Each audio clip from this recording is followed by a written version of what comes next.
किसी शहर के रेलवे स्टेशन पर एक भिखारी रहता था। वो वहां आने वाली सभी रेलगाड़ियों में बैठे यात्रियों से भीख मांगकर अपना पेट भरता था।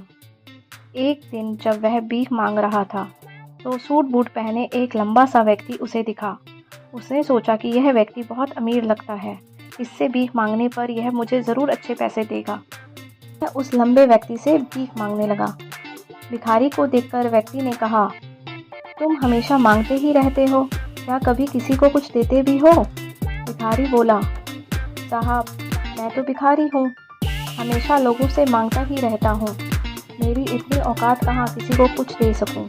लंबा व्यक्ति बोला, जब किसी को कुछ दे नहीं सकते तो तुम्हें मांगने का भी कोई हक नहीं है।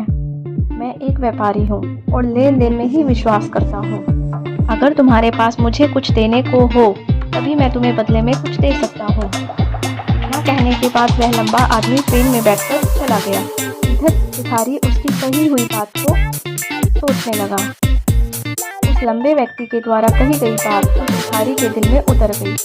वह सोचने लगा कि शायद मुझे भीख में अधिक पैसा इसलिए नहीं मिलता क्योंकि मैं उसके बदले में किसी को कुछ दे नहीं पाता हूँ। लेकिन मैं तो भिखारी हूँ, किसी को कुछ देने लायक भी नहीं हूँ, लेकिन कब तक मैं लोगों को बिना कुछ दिए केवल मांगता ही रहूँगा। बहुत सोचने के बाद उस भिखारी ने निर्णय लिया कि जो भी व्यक्ति उसे भीख देगा उसके बदले में वह भी उस व्यक्ति को कुछ ज़रूर देगा। लेकिन अब उसके दिमाग में यह प्रश्न चल रहा था कि वह खुद भिखारी है, तो भीख के बदले में वह दूसरों को क्या दे सकता है। इस बात को सोचते हुए 2 दिन हो गए, लेकिन उसे अपने प्रश्न का कोई उत्तर नहीं मिला था।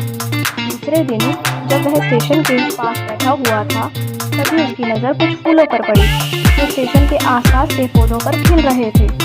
उसने सोचा, क्यों ना मैं लोगों को भीख के बदले में कुछ फूल दे दिया करूं। उसको अपना यह विचार अच्छा लगा और उसने वहां से कुछ फूल तोड़ दिए। अब वह ट्रेन में भीख मांगने पहुंच गया। अब जब भी कोई उसे भीख देता तो उसके बदले में वह भीख देने वाले को कुछ फूल दे देता। उन फूलों को लोग खुश होकर अपने पास रख लेते थे। अब भिखारी रोज फूल तोड़ता और भीख के बदले में उन फूलों को लोगों में बांट देता था। कुछ दिनों में उसने महसूस किया कि अब उसे बहुत अधिक लोग भीख देने लगे हैं। वह स्टेशन के पास के सभी फूलों को तोड़ लाता था। जब तक उसके पास फूल रहते थे तब तक उसे बहुत से लोग भीख देते थे, लेकिन जब भी फूल बांटते बांटते खत्म हो जाते तो उसे भीख भी नहीं मिलती थी। अब रोज ऐसा ही चलता रहा। एक दिन जब वह भीख मांग रहा था तो उसने देखा कि वही लंबा व्यक्ति ट्रेन में बैठा है, जिसकी वजह से उसे भीख के बदले फूल देने की प्रेरणा मिली थी।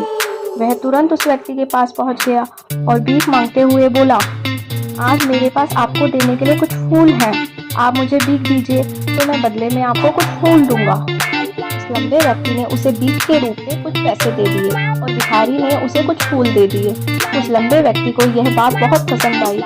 वह बोला, वाह क्या बात है, आज तुम भी मेरी तरह एक व्यापारी बन गए हो। इतना कहकर फूल लेकर वह लंबा व्यक्ति अपने स्टेशन पर उतर गया।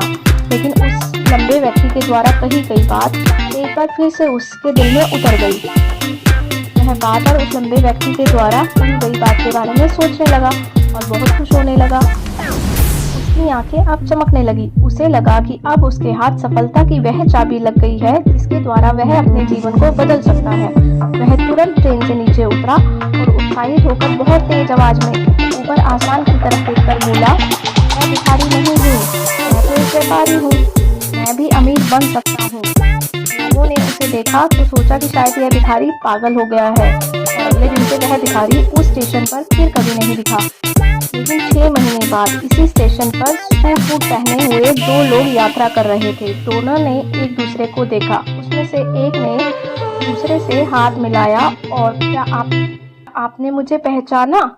दूसरा व्यक्ति बोला, नहीं, क्योंकि हम लोग पहली बार मिल रहे हैं। पहला व्यक्ति बोला, आप तो शायद याद नहीं, तीसरी बार मिल रहे हैं। दूसरा व्यक्ति बोला, मुझे याद नहीं, वैसे हम पहले 2 बार कब मिले थे। अब पहला व्यक्ति मुस्कुराया और बोला, हम पहले भी 2 बार इसी ट्रेन में मिले थे। मैं वही भिखारी हूँ जिसको आपने पहली मुलाकात में बताया था कि मुझे अपने जीवन में क्या करना चाहिए, और दूसरी मुलाकात में बताया था कि वास्तव में मैं कौन हूँ। दूसरा व्यक्ति मुस्कुराया और अचंभित होते हुए बोला, वही भिखारी हो जिसे मैंने एक बार फूल देने से मना कर दिया था और दूसरी बार मैंने तुमसे कुछ फूल खरीदे थे, लेकिन आज तुम यह सूट वूट में कहाँ जा रहे हो और आजकल क्या कर रहे हो? तब पहला व्यक्ति बोला, मैं वही भिखारी हूँ, लेकिन आज मैं फूलों का एक बहुत बड़ा व्यापारी हूँ और इसी व्यापार के काम से ही एक दूसरे शहर जा रहा हूँ। कुछ देर रुकने के बाद वह फिर बोला, आपने मुझे पहली मुलाकात में प्रकृति का वह नियम बताया था जिसके अनुसार हमें तभी कुछ मिलता है जब हम कुछ देते हैं। लेन देन का यह नियम वास्तव में काम करता है। मैंने यह बहुत अच्छी तरह महसूस किया है, लेकिन मैं खुद को हमेशा भिखारी ही समझता रहा। इससे ऊपर उठकर मैंने कभी सोचा ही नहीं।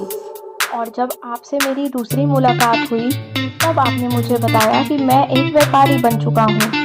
अब मैं समझ चुका था कि मैं वास्तव में भिखारी नहीं बल्कि एक व्यापारी बन चुका हूँ। मैंने समझ लिया था कि लोग मुझे इतनी भीख क्यों दे रहे हैं, क्योंकि वो मुझे भीख नहीं दे रहे थे बल्कि उन फूलों का मूल्य चुका रहे थे। सभी लोग मेरे फूल खरीद रहे थे क्योंकि इससे सस्ते फूल उन्हें कहाँ मिलते। मैं लोगों के लिए एक छोटा व्यापारी था, लेकिन अपनी नज़रों में मैं एक भिखारी ही था। आपके बताने पर मुझे समझ आया कि मैं एक छोटा व्यापारी बन गया। मैंने ट्रेन में फूल बांटने से जो पैसे इकट्ठे किए थे उनसे बहुत से फूल खरीदे और फूलों का व्यापारी बन गया।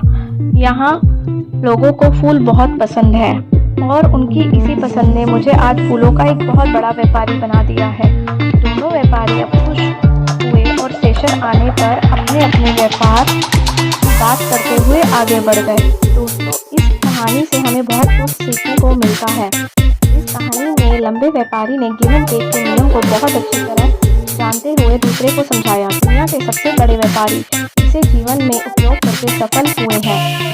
इस फॉर्मूला को उसने उस भिखारी को भी बताया। भिखारी ने इस प्राकृतिक नियम को अपना लिया और इसका असर उसके जीवन में भी साफ साफ दिखाई देने लगा। उसने अपनी सोच बदली और उसकी ज़िंदगी बदल गई। यह कहानी हमें बताती है कि हम यदि अपनी सोच बदल लें तो कुछ भी हासिल किया जा सकता है। यदि हम खुद को छोटा समझते रहेंगे तो हम हमेशा छोटे ही बने रहेंगे। बड़ा बनने के लिए हमें अपनी सोच को बदलना होगा और खुद के अंदर बदलाव लाना होगा। ये कहानी यह सिखाती है कि आपकी सफलता आपकी सोच में छुपी होती है। खुद का आत्मसम्मान जगाइए, आपकी सोच को बड़ा बनाइए और फिर देखिए आप कैसे सफलता के शिखर पर पहुंच जाते हैं।